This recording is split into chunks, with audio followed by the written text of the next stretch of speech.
Welcome back to another technical deep dive here in the debug zone.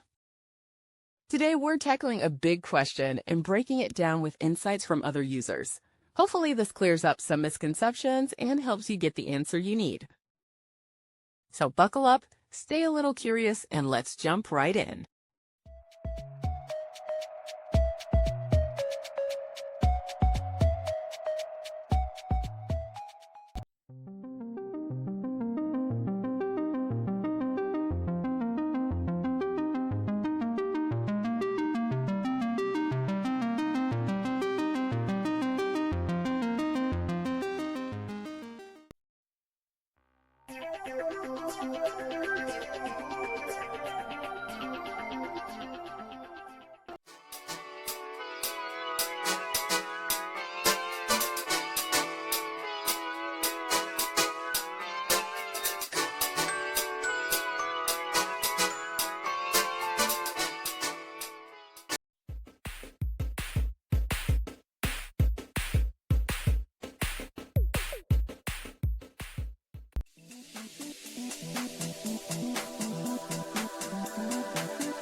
And that's a wrap.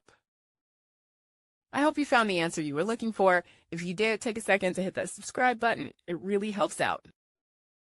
And let me know in the comments which solution worked best for you. See you next time in the debug zone.